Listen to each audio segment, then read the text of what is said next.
All right, good deal. We are joined by TJ Brennan. TJ Brennan, welcome to Hammer Time. Thank you for having me. I appreciate this offer. Oh, man, it's good of you to come out. We got some new things to talk about with you. Typically, we want to know where you've been, what you've been doing. Yep. But we also want to talk a little bit about what you're doing now and how it relates to the landscape of commercial real estate. So we were talking when you just got here, kind of talking about history and Yep. Where you've been and what you're doing. So you've been an architect. That's correct. Still an architect. Still an architect. Yep. Licensed and Thank still. you. That takes so much of our blood, sweat, and tears that I'm not going to hang that up yet. So coming out of school, you were like, God, I just want to be an architect. It's so glorious. I want to do that. Exactly. Okay, so Yeah. you had been at Shive Hattery. That's correct for five years. 5 years. Yep. Talk a little bit about the history and where you were, and then we'll kind of bring it up to now. Yep. And then we'll jump into the here and now and what's coming, because there's exciting stuff coming. There is exciting stuff coming. So you have been an architect your entire career. That is correct. Yep. Started when? Started in 2000. Okay. And worked in Kansas City. Ooh. And then moved to St. Louis. And then moved up to Chicago, where I met my bride. Oh, and boy. Got married. Yep. No, all good. Yeah. All good. Yeah. And then I worked for OKW Architects for 2 years. Yeah, sure. And then Wright Harriman Architects for 10. Wow. And then jumped over and was given an opportunity, really through recruitment, to join Design Organization, which is formerly Shive Hattery. Right. So they transitioned to Shive a year and a half after I started, which gave leverage for Design Organization to have a much broader scope of backing with a lot of what Cedar Rapids, their headquarters, could bring, whether it's through technology, whether it's through marketing, all that good stuff. So I was tasked with bringing as much presence into downtown with the brokers, the developers, the contractors that, we've run in circles with over the last many years. Sure. So we gained huge traction, myself and that team that's over As there now. Shive Hattery. As Shive Hattery. Okay. Which for a long time was going to be kind of a long shot, considering they were a remote Midwest firm that was primarily a big E, small a. We wanted to make it a big A, big E. And we were able to do that through existing clients, through new clients, and they are doing a phenomenal job. Sure. Super proud of that group, and left on great terms, only because after 5 years, an opportunity popped itself open with USG and Ceilings Plus. Shocker. Yeah, I know. Totally. Jumping across the table. So I called you. Yeah. As soon as I Couple different saw names. that. Yeah. Well, listen, that's a whole other conversation. But I called you as soon as I saw the announcement, and you told me I was the first person that had actually called you. It was, yeah. So, Yeah. pat Kudos. on my back, David. No, I was Well done. I was certainly excited. Yeah. For you. I mean, a new opportunity is always a good opportunity. Totally different. Completely different. Yeah. From what you've been doing. Now, obviously, there is some translation there because you're going to be able to still speak architect, Totally. but you're not doing the architectural work. Day to day. Yep. You're probably never going to get away from No. looking at a set of drawings and going, oh, who put those together? Yes. Yes. Happens all the time in our world. I know it happens in your does. world. It happens in everybody's world. It totally does. So you're really not going to step all that far away from always having that eye. Right. So you land this new job, USG. Yeah. Congratulations. Small little company. Right. Yeah. Well, Just started a couple years ago. yeah, billions and billions and billions. Who's that? Carl Sagan? He's Yeah. like, billions and billions. Yeah. So you just started, like you've basically been there a month, 2 months? Yeah, it's a little over a month, and it's been fantastic. So what I was brought on to do was something new to USG, was that in 2017, USG purchased Ceilings Plus. Ceilings Plus is a very customized ceiling solution manufacturer designer group out of LA. So LA, they were kicking out a ton of work. They had just completed Atlanta Airport, one of the biggest airports, doing all the ceilings throughout the concourse, as well as doing a myriad of other large-scale projects throughout the U.S. But one thing that USG, after they acquired them, realized was that they didn't have anybody local in Chicago, which is where USG's headquarters is, to be able to provide support to the contractors and subcontractors. So that was a great opportunity. So is it a new position that they created? Brand new position. Yep. They probably figured or took for granted that, hey, we're here. Yep. All the relationships that we have are strong enough to, Yep. Carry the Chicago market, which may or may not be the case. Well, and so they already had a ton of knowledge on USG's product line. Sure. Right, and a great resource, but what they needed was somebody that could learn Ceilings Plus product as well as process and make sure that the questions that are asked here in Chicago are responded to here in Chicago. Mm-hmm. So in many ways, it gives me an opportunity to go and, be with you, David, as well as your counterparts and the subcontractors in Chicago and make sure that we're providing that support that they need. And so I get to do exactly what I love to do, and that's be with people, share some experience, those small amounts, right. And then also just make sure that we're getting stuff back in a timely fashion. Now, are you flying solo on this mission? It's just you and against the world? So no, there's another gentleman in New York, Jason Creeth. There's another gentleman. Shout out to Jason. Jason, holla.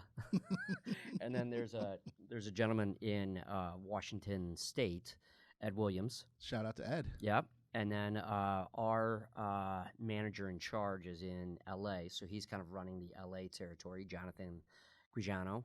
And then we're going to get, and then look at you touching all the bases. We have here, to. TJ. We have to hashtag this. That's great.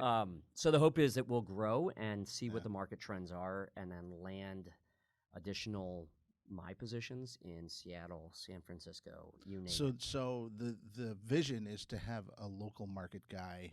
Yep. In all the markets. Yep.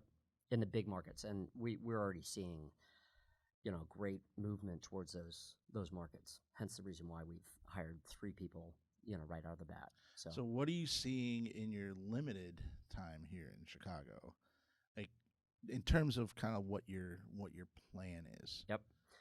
Huge amounts of construction is still going on, Absolutely, which is a surprise, right? As an architect, you see that 10 to 12 year, rise and fall of the market. Mm-hmm. And surprisingly, here we are, well past it. We're at 9 years, going on 10. Yeah. And there's an element by which we are still feeling a boom in construction. Mm-hmm. You know this in Chicago. Yeah, the sectors of it change. They do. But even when a sector kind of seemingly goes soft, there's still work there. There is a ton of work there. Yeah. So, and that's shown with the number of tower cranes that are downtown, with what you're reading in cranes and who's moving, where are they going, what redevelopments are happening. Yeah. So, the exciting part for me is that I'm not jumping. I didn't leave the architectural realm in a down market or an extreme high. Right. It's been an exciting time to kind of change because there's still a ton of momentum in Chicago and the surrounding area. Yeah, one of the indicators for us as a contractor is, the bulk of my book of business is brokers. Always has, always will. Yep. So if you're a broker out there, you're watching this. #brokers. #brokers. To be a resource to those guys to help them just get deals done, right? Yep.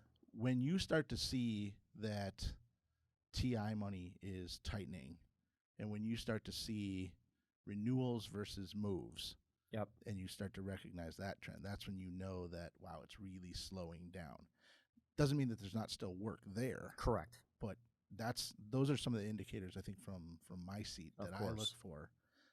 But we're spread out between TI work, all the traditional interior office build-out stuff that we do, but we do some healthcare, higher ed, hospitality. We do industrial stuff. So we kind of hit the ball to all fields, and the way that we are structured for, the different sectors is we have guys, like we have a guy that we hired, it's a project manager who was with O'Malley. So he's got more of that big box mentality. So now when we get a 250,000 square foot warehouse type of a job, that's real technical. It's got all this stuff to it. We already know what teams should do. Totally. Yep. So we look for those indicators as they start to increase and decrease. But to your point, there's always work there. Yep. There's always work there. Well, and the nice thing with my role and responsibility is that I am not, quote unquote, on the sales side of what we do. So you say. So I say. But there is an element by which, we have an amazing team of architectural sales reps that are going out to all the big shops and small shops, designers, architects, engineers, and making sure that they understand what we do and how we do it. And it's amazing the amount of, call it, flips that we're seeing, where our specs are getting pushed in for drawings and products, and not because of there's a greater cost effectiveness to our solution, but if anything, it gives a greater solution that could otherwise be something that's extremely expensive. Sure. So we're almost finding an opportunity from a value engineering standpoint to step in. But you're right. I mean, whether it's a renewal, whether it's new construction, whether it's a downtown high-rise, whether it's just a one-story building that needs fit-out, we're seeing across the board, healthcare, education, government work, airport work. There is work in most all categories right now. Right. And it will continue to ebb and flow. The nice thing I think that we're seeing is that there are better markers out there for us to gauge kind of the responsive market. Well, it's not just the stock market that shows us, what's good. It's not only the credit bureau that tells us what's good and how we can react. We're seeing it across the board with just communications upon, who we're meeting with, what reactions they're finding, and how we share that information with each other. I think we're becoming better to protect ourselves from a dropout in the market that we did in 2007, 2008.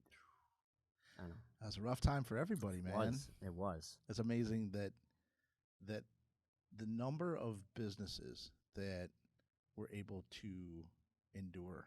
Yep. Because it really was a struggle. I mean, it was a huge struggle. Well, and hashtag Right Here Architects, they were a phenomenal organization that made decisions to keep all of their staff during those recessive periods. Yeah. Now, we had work going on. We had some smaller projects going on, but we ended up taking more of a furlough aspect. Sure. In the sense of just... Well, it's certainly championed a change in... fully. In how businesses looked at themselves. Yep. Because I don't know that anybody, when everything took a downturn, I don't think anybody thought, oh, it's gonna go this long. No, right. And it substantiated itself, for years after, when there was nobody that was in those previous markets that, it was a tough. I mean, it was a tough. It's tough for everybody. Knock on wood, man. Knock on wood. Things are good. Let's keep them going. Yeah, right. So, what is the plan moving forward now that you're at USG and you're getting your feet wet and you've got kind of a vision to what you want to do? You got great resources behind you. Totally. How do you make it work? Yep. So, similar to you, David, obviously being a contact of mine. I set the bar very low, TJ. Very low. That's okay. No, I have enjoyed Chicago for one reason, and that's the people that work here. Yeah. We're a very tight community. I think we can all say that. If you're in the construction, real estate, development world, it's a very tight community. Yeah. And good people, man. Good people, right? And so we thrive off of that. I think, my job in some capacities doesn't change all that much from what I've loved doing over the past 15, 16, 17 years. Yeah. And that's being out and about and making sure that we're getting opportunities. We're making sure that our clients are seeing what we do as a benefit to them. So from that standpoint, being now with USG, my goal is to just continue that with the hope that we will continue to, share our development with the world. And I think the investment that USG, now who has been purchased by Knauf, I think there's an element from a private ownership standpoint that they are investing deep into this company, to the people, to its research, and to everything that falls below it, which would be me. So the goal would be that set the bar low. TJ. Yes, set the bar low. No, there's some. I'm getting an opportunity to meet a lot of new contractors in the market. I've known a good amount of GCs out there for a long time. Sure. And now it's unveiling kind of a new opportunity with the subs, some of your subs, and all that good stuff. It's essentially the audience that you're talking to on a daily basis really hasn't changed.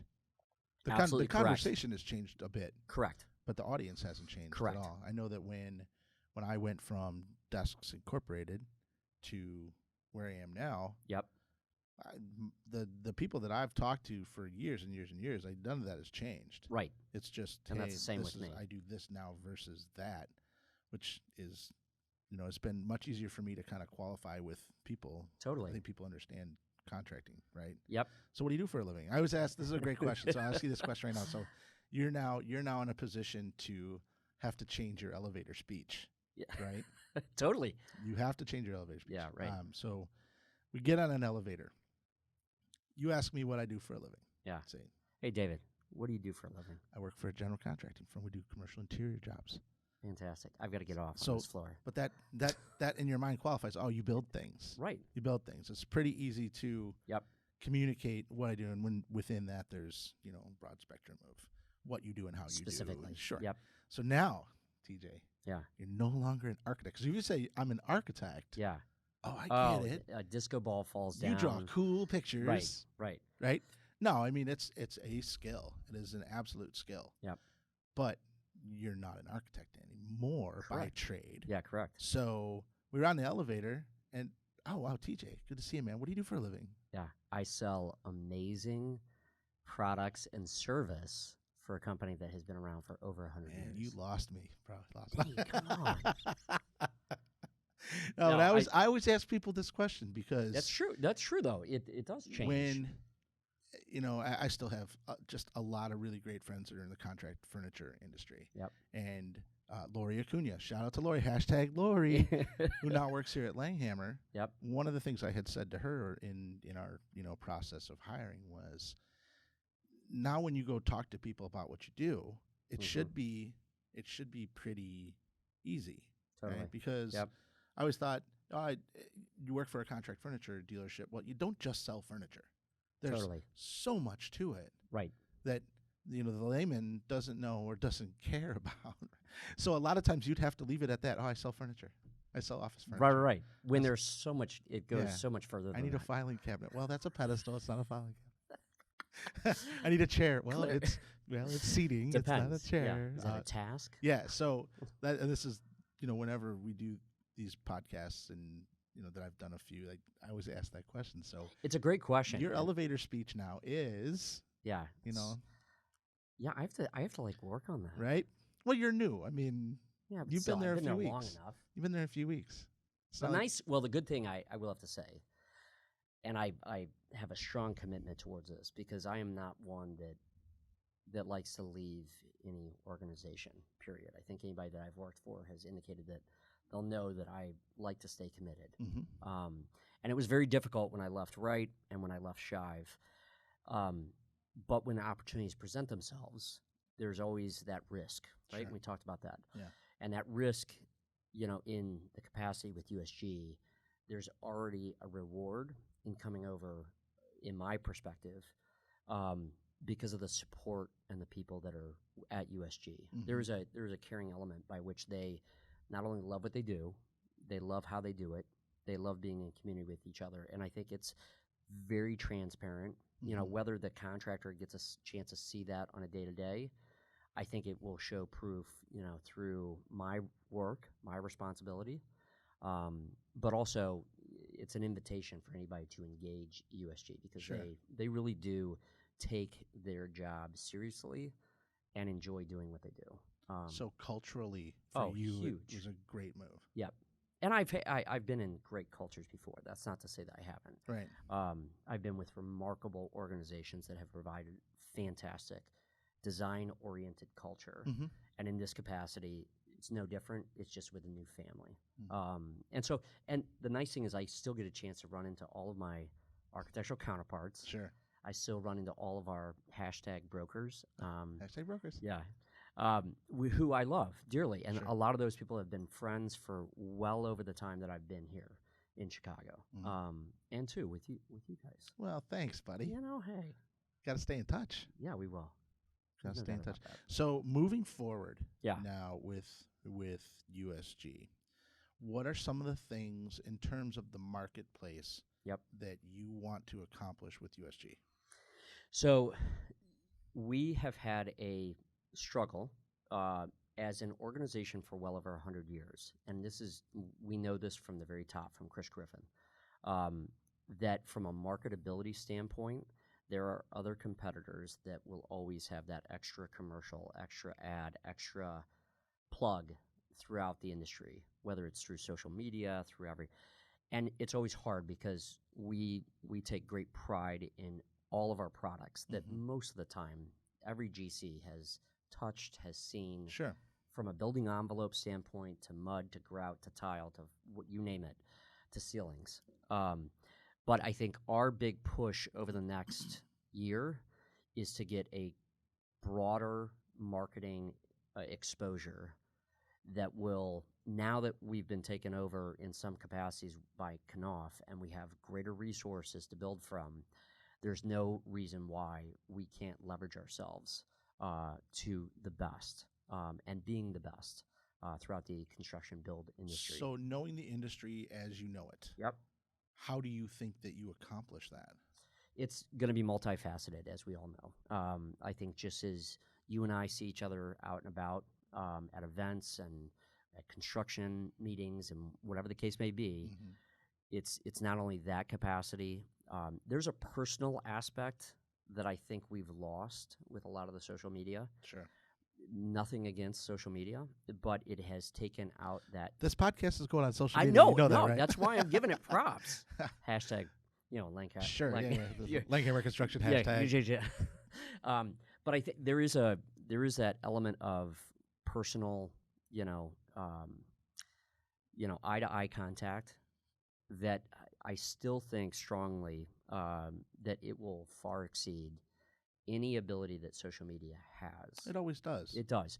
Now, to what extent, how big, but that is an element by which I was raised by. Me too. Canvassing a neighborhood. Sure. Not only gave me an opportunity to get to know my neighbors, but they also got a chance to know me. Sure. That was before social media even was around. So I come from the school of actually be a nice little shout out. The school of Jim Ford is where I came from. Yeah. I actually just talked to Jim about coming on the podcast.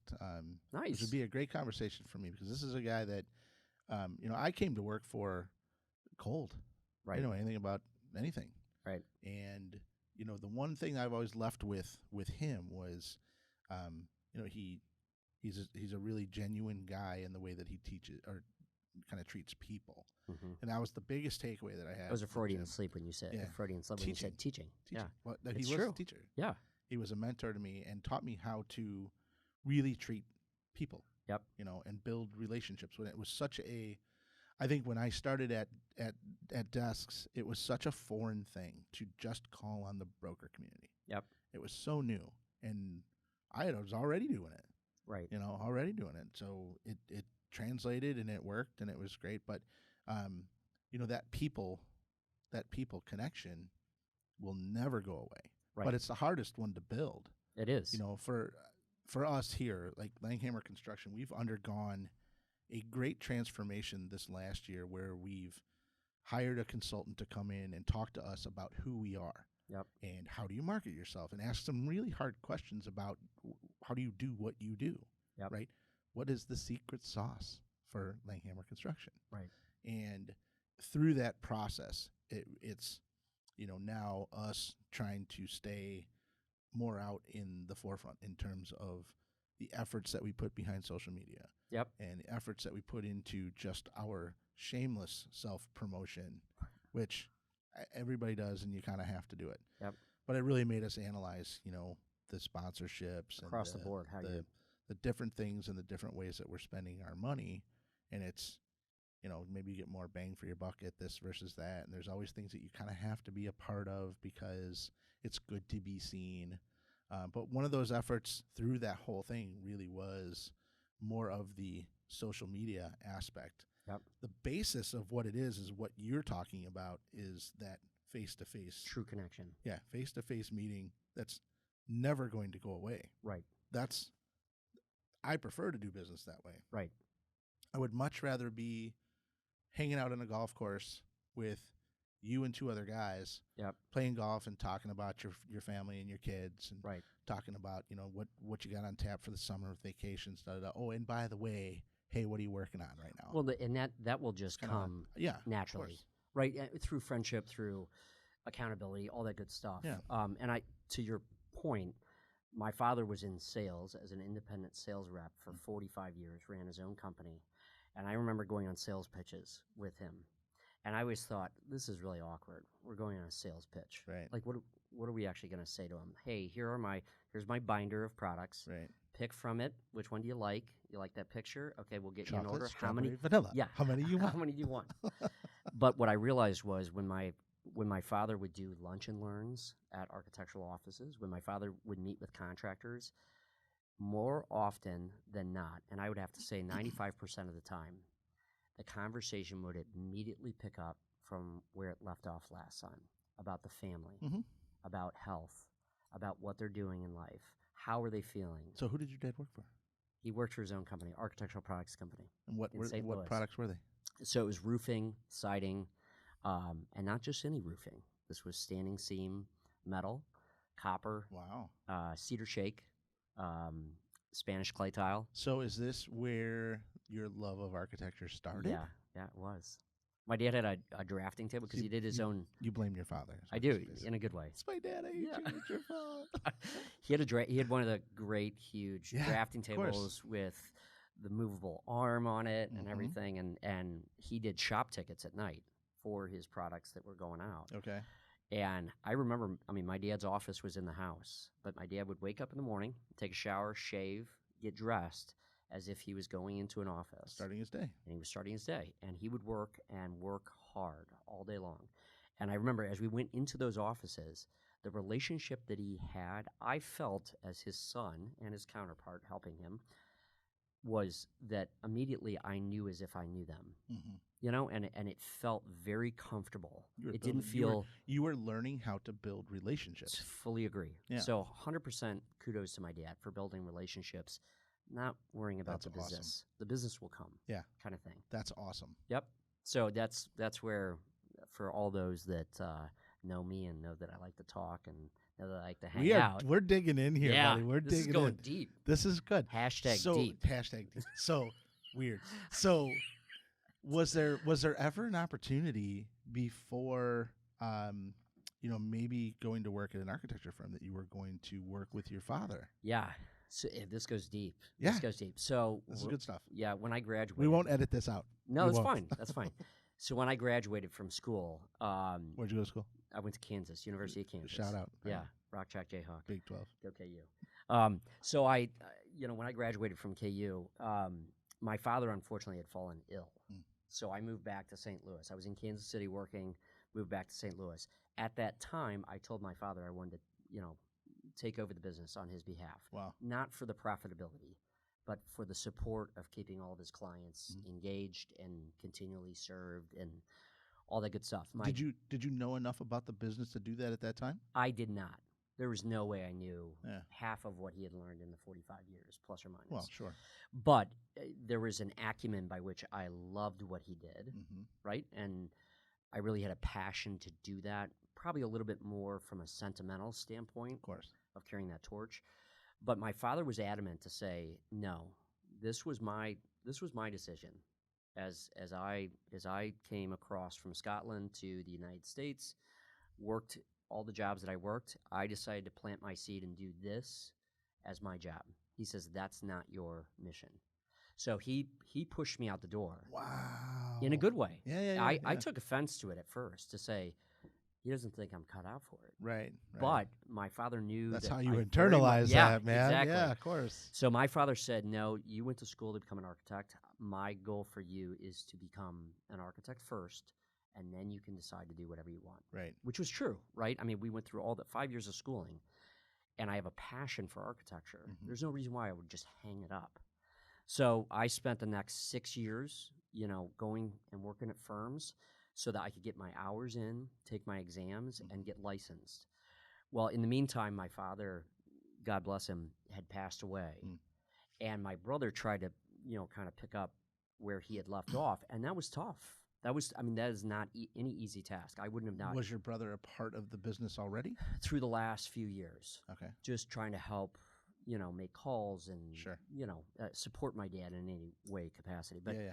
It was also a tough time because, my dad had that relationship with all those people, and my brother maybe did not, right? He had to build new. He had to build new. Yeah. And it was also at a tough time in the market. A lot of things were getting digitized online. Competition from across the pond was getting greater and greater. So take a step back. Yeah. Had your dad not fallen ill, yeah, and knowing that the landscape of that entire business was going to change, totally, would that have made a huge impact on your dad, or more so on you and your brother to join or not? Yeah. So I am forever grateful for the push, if you will, from my father. Yeah. Because I think the changes in the market would have at some point, plateaued the organization, the company that my dad had. Yeah. Made it very challenging from a one-man independent sales rep show. Mm-hmm. Not that there aren't those out there today, but without being backed by a larger organization that has more to offer and cheaper, and substitutes. It's that constant "I'm going to eat what I kill" mentality. Exactly. Yeah. Right. And there was my brother and I talk about this on a regular basis. We never felt the ebbs and flows of an independent sales rep family. Well, sure. You're a father. You get it. I do. Your kids don't see if there is any apparent struggle. Yep. Your kids don't see it. Well, and they don't feel it. Yeah, and it's really not for them to have to at this young age. I agree. Right? 100%. Fully agree. It's not their responsibility to, pick up the pieces of what has fallen or what's shot in the sky, in celebration. So I think all that being said is my father was a phenomenal man of kind of just keeping things balanced in life amidst, and we all know this, the ups and downs of life and what have you. So it's funny now here, 20 years later, that I'm kind of coming full circle, not from an independent sales rep standpoint, sure, but from a product support standpoint.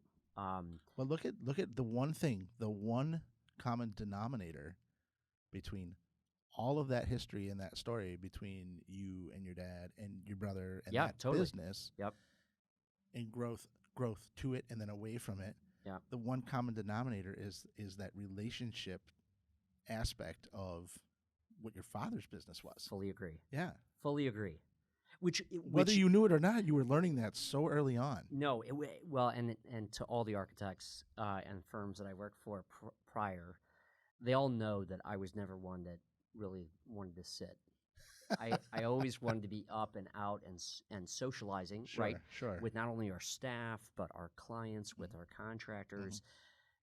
Call me a little bit of a busy bee, but it was something that I had a great passion for. I would light up anytime a client would come in, anytime a broker would come in, anytime a contractor would come in, because it was an opportunity to kind of catch back up with folks. The same thing happens, as you kind of mentioned today, as I go out onto construction sites, as I go into subcontractors' offices, as I come into your office. I love catching up. Yeah. And we were just talking months ago on your kids and the lacrosse man. and how they're doing with hockey and all that good stuff. That to me is more important, right, between Without the two of us. Yeah. And we know that yourself with my kids. I talk,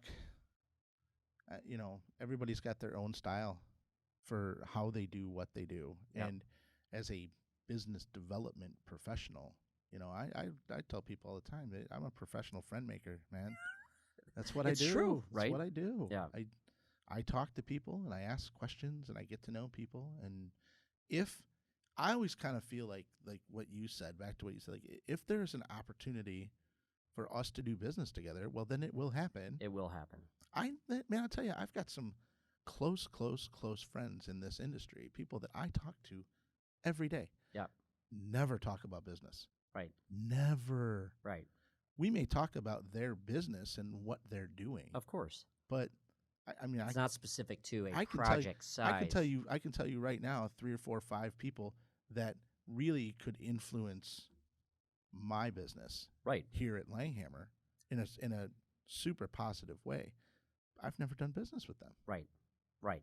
And it's not one of those things where I'm going to put anybody's feet to the fire and say, hey, you and I have been friends for 20 plus years. Now it's time to pay it Yeah, back. right? Right? I mean, really, what Come have you on, been doing man. for me? Come on, man. Yeah, no, I just kind of trust in the fact that, you know, you're always going to try to surround yourself with people that, you know, think how you think. Totally. That's inevitable. The people that don't think how you think, you may know, but you're never gonna Correct. you know, gain any kind of entry point into their lives. Right. But the people that, you know, you're always going to want to do business with people that think how you think. Totally. Always.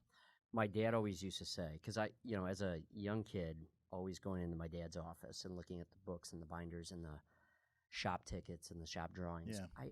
I mean, to be honest, it was intricate. His design was fantastic. He was a drafting king, if you ask me. Mm-hmm. And I grew up on that drafting board. But I kind of was like, I mean, is this really that exciting to you? Kind of to my dad. And my dad said, son, every job has its low points and its high points. Yeah. The best part about my job is the people I get a chance to work with. That's awesome. Because we all know this. Every job has its heightens and its lows. Yeah. But there is an element by which we all have a job and responsibility to find out what that passion is, what makes us get out of bed every morning, Of course. what helps bring money into the door for any organization that we work for, and what helps continue to build friendships, relationships across the market, no matter where we are. Yeah. So, because since joining this role, I have not called on brokers any less. Yeah. I have not called on any. Your audience hasn't changed. The audience hasn't changed. You are still going to do business with those people that believe what you believe. Yep. That's how it works. Right. The people that don't believe what you believe, you're probably not going to do business with. Correct. And you have to, at some point in your career, have to look at it and say, hey, that's cool. Yeah. I mean, right. I still love you, man. That's all good, man. I love you, man. You know, I got nothing but a big hug and a hello when I see you. Right. The fact that we don't do business together it's all fine and good. Totally. You know, even I always look at like our competitors, right? Yep. And we all know the same people, and I have no ill will anywhere. Like people are just people, but there's a few people that, you know, have been a direct competitor of mine for years and years and years and years. And I one guy in particular, my buddy Brett Opie, you know, Right. Everybody knows Ope. Hashtag shout out Ope. You know, Brett's a guy I've known my entire career. Yep. He's always worked for a competitor. Yep. We've never done business together. Right. And yet, like, I genuinely enjoy him and his wife and his kids and his family life, and that's what we talk about when we see each other. Yeah, we don't talk about business. Right. And that's okay. Like, you have to. And there's no reason why you wouldn't talk to them. Right. I'm sorry, but Yeah. we there's a competitor across most of the tables that we talk about. Of course. You know, and talk with. But that doesn't mean we can't still have a relationship. I agree. I don't know if everybody feels the same way I feel, but man, I'm going to be 50 years old very soon, and I don't. 50 years young. Man, I got time for that. Yeah. I got 2 kids. I'm right behind you. It's okay. Running around, man. So let's take one more step back to your family. Yeah. Your father. Tell me about your mom. Yeah, mom was a rock star. You got to go shout out to mom, right? Yeah, shout out to mom. She was a firecracker. Awesome. She worked for 30 plus years for Washington University in St. Louis as a secretary to the Dean of Architecture. So why didn't you go to WashU, man? Well, I didn't want to be that close to home. I'll be honest. Hashtag too close. It was way too close. Now, my brother, Kudos, went to WashU. Right. Now, we never saw him, even though, you know, we lived in St. Louis. He really kind of stayed distant. But really, that's why I went to University of Kansas. Outside of the great architecture program that they have, it was the perfect distance away from St. Louis for me to mature and become my own person, right? And You matured in college? no, still not yet. I would I'm think going to go back you someday. probably regressed a bit. A lot. Just normal, right? But no, I didn't. And my mom was in the School of Architecture. Sure, yeah. And I love my mom. I love her to death. There might have been some added pressure there. Well, I would see her every day, Yeah. most likely. Right. And her health didn't need that, and my health didn't need that. Now my mom, nepotism runs rampant. Wash you, bring it. Well, so my mom, she passed away in 2012. Wow, and what a rock star! that's awesome, man. Lady. She was a social butterfly as well. I mean, she totally she knew people. She could remember her memory. I did not get her memory, that's for sure, because I have a tough time remembering facts and figures. Yeah. And how are you with names? Names, I'm pretty good. I'm way above standard on remembering. My wife comments all the time about how I remember people's names after like the one small conversation. I remember that's huge. Yeah. I have learned as I've gotten older that I have to take some copious notes because the memory I used to have. My name's David, by the way. Thanks, Peter, for having me out today. Pete, it's been so good to see you. That's good, man. I could throw in another construction name too. We may have to work on your business development just a little bit there, Bob. Listen, that's all right, Joe. So I know that my mom was a huge enforcer in my house, in our house, my brother and I, of paying forward. She worked for several different companies, and she never complained. She put in well beyond her hard effort in each one of those, and she huge respect to her for just respecting her peers, respecting her elders, respecting the organization that she would ever work for. So your mom worked for the Dean of Architecture. Yeah. And was she working for the Dean of Architecture before you went to school and aspired to be an architect? Yeah. So she might have had a little something to do with it as well. There was a lot. Did she share your love of architecture? Oh, yeah, she totally did. Yeah. That was just neither one. My father or my mother had dreamed or desired that I would ever become an architect. That was not their goal. Of course. Like a doctor or a lawyer or anything else that actually makes money. But you said it. I didn't. But I lived it. Yeah. That's okay. Well, I mean, hashtag. Yes, I don't know where to go with that one, but I don't want to insult anybody. So anyway, I digress. No. So, but growing up with a dad who had a drafting table, rapidographs, rulers, you name it, with just the opportunity to design whatever you want. Yeah. I spent days, hours, weeks, months, years on that drafting board, falling in love with just the freedom that you had to do whatever you needed. So here you have a father who is immersed in the architecture world. Yep. And one end of the spectrum, and you've got your mom over here immersed in the architecture world at a complete other end of the spectrum. Totally. And they're both people. They're very people. Yeah. So somehow, some way, stands to reason that they were going to have an architect son who is a people person. Totally. Well, and the funny thing was, we used to. That makes perfect sense. Yeah. And that explains a lot about you. Yeah. Man. Right. I mean, it's pretty messed up. No, it's not. It's really interesting. But which is why I always ask the question. Yeah. And what makes TJ? The cool thing was that I grew up with a mom and dad who would make brownies, donuts, fruit, this and that, and bring it into the School of Architecture for all those starving architects that would be working late at night on their projects. They could be working for 10 years and they're still starving. Little did they know. You said it, I didn't. Well, but I proved it. Yeah. It's okay. But no, that also kind of was that, look underneath the cover of kind of what it really took to become an architect, and that was pretty awesome for me because to have a group of people, architects are just odd in nature. They really are, because they're very creative. They're brilliant outside of me. You're not an architect anymore.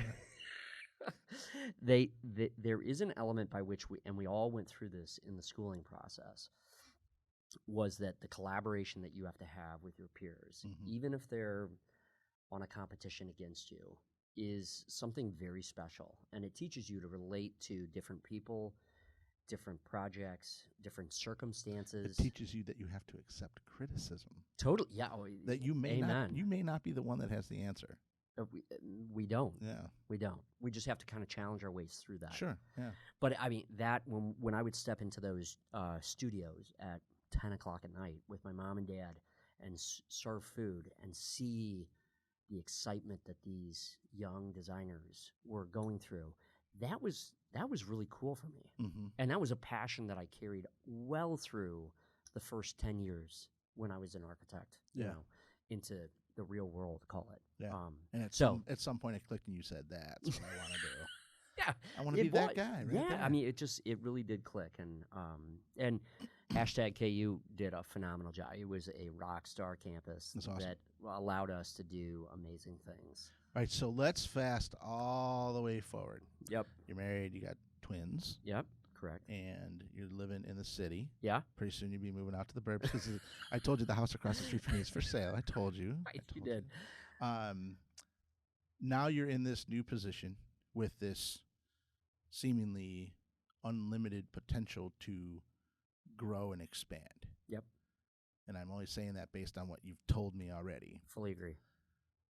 Take a look at that business and the Chicago market from 50,000 feet in the air looking down. What do you see? I see a potential for us to grow our brand, grow our market, and also be a spectacular resource for the GCs, for the subcontractors, for the developers, beyond any of our competitors, and really as a service to designers as well, right? And that's where it starts, is making sure that we're supporting them through this process, and then they help guide us into the conversations with the GC. So we see a tremendous, collaboration possibility that has already started. It's not as though, and by any means it's on me to do that. This has been, the path by which USG has been heading for the last easily 10 years. And that goes for new technologies of the same stuff that you and I see on a day-to-day basis. I mean, how many times can you change an ACT ceiling? I don't know. Well, you tell me, ceiling guy. Yeah, a lot. And it's amazing the technologies that go behind what they do to research that for a sustainability reason, for other reasons, for ease of access, for ease of install, for cheaper, product availability. Well, I mean, technology. I mean, that's a big, broad word, technology. Yep. I mean, technology continues to drive everything we do. Yep. Everything we do, and yet I'm a big. Okay, so I'm interviewing you on a podcast. I'm a big podcast geek. Yeah. I listen to a lot of different podcasts. Which are awesome, by the way. Yeah. So I listened to Joe Rogan, and he just had a guy on, and they were talking about technology and how technology, where it is now, we are still at just the tip of what the iceberg is of what our technological existence will be. Think about listen, man. Think about this, right? Yeah. This. I don't have to ask. What is it? This is my phone. Okay. But I don't have to ask anybody a question about anything ever. Right. You ask your phone. But so with that said, there is an element by which what we were talking about earlier, that people connection, and making sure that we're making a point of still connecting. I pick up the phone, man. No, it's true. I do. That's true. I think that I am probably one of the more rare breeds out there still that I talk on the phone. Yeah. I talk on the phone on my drive to work. Yep. I talk on the phone when I'm at work, and I talk on my phone all the way home from work. Right. I pick up the phone and I call people, and could be just a random, hey, I haven't talked to you in 2 years. Totally. What the heck, man? Yep. Let's be friends. Yep. Right? Hey, I saw you change jobs. I pick up the phone. You totally did. Yeah. That's what I do. That's why I think that's part of the way you do things. Everybody's got their own way. Yep. That's one of the things that I've always done. Yep. I work with other people who are these people. Right. And Jeff's got 3 daughters, all in that teenage range, and my kid is 8 and my daughter is 6, and they're both same. Technology drives everything. So maybe even a better question is in terms of USG, and so you're looking at this, this view of your company and what the vision is and what you want to do, and how is technology going to continue to help to drive that for you? Yep. Again, I think it's going to be both refining what's been done up until this point, right? The old school craft mentality that is, everybody's putting the bootstraps on and they're working hard together with each other in the same work environment. But then there's an element by which you just said with the technology that we can carry that as a benefit, as a strength, as a tool, which goes from the simplest ways of accessing a website to contacting your sales rep to contacting me. Is there easier ways to do that? Because we all live in a world that's so mixed and mingled with opportunities of reaching out and touching down and all that good stuff. Yeah. But it then becomes a little bit chaotic of what's the easiest way. How do I get my question answered now? Yeah. It's like when you type into Google, and I'm not putting anything aside, but you type into Google something that's very specific. What color are flamingos, right?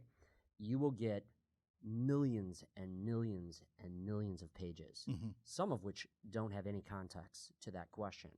So I think the same thing happens with us in how we refine that information is when somebody reaches out, are we following up in a very exact way to answer your question?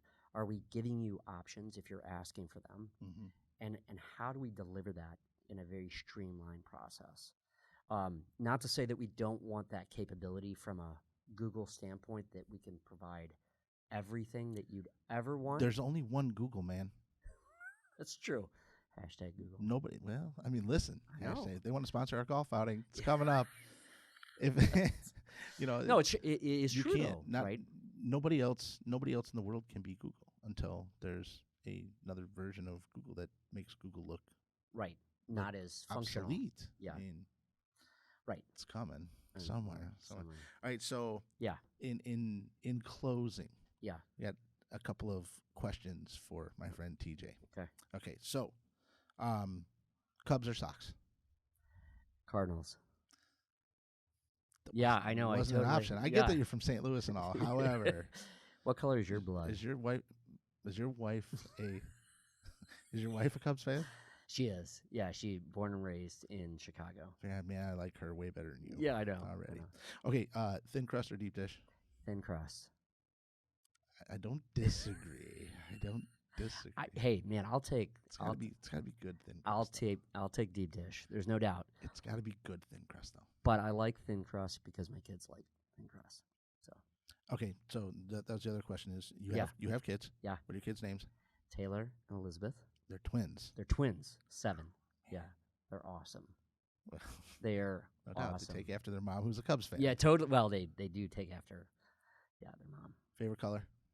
Mine or theirs? Yours. Mine, blue. Blue. Okay, we agree on this. Okay. You're a Cardinals fan who wears blue. I like that. Last question is if you're going to play the lottery, what are your lucky numbers? 911.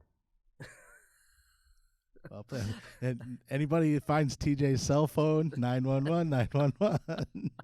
That's the number I leave. So in closing, I was asked a couple random questions like that about. I want to say number one, thank you for coming in. You're so welcome to talk to us. This was great. It was awesome to hear about you and where you've been.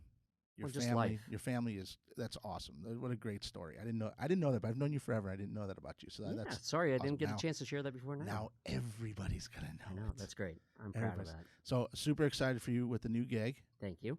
Hopefully we get to spend a little bit more time together. You're going to sponsor our golf outing. Totally. Which is September 20. Don't see it, but September 26th at Cantini. Yeah. Anybody that's interested in sponsoring, all the money goes to Misericordia. That's awesome. Which has been a fantastic partner for us to have. So we're glad Great you guys are organization. going to be a part of that. Anything else you want to spit out in closing? No, thank you for the opportunity for staying a friend over the years. 100%. Yeah, be a close confidant in just helping both of our businesses grow, as we talk business from time to time. Yeah, absolutely. And two, wishing, Langehaumer the best as we go forward. So look for LCI in a store near you. TJ, good to have you, man. Hey, thanks. Thanks, brother. Cheers. All right, man.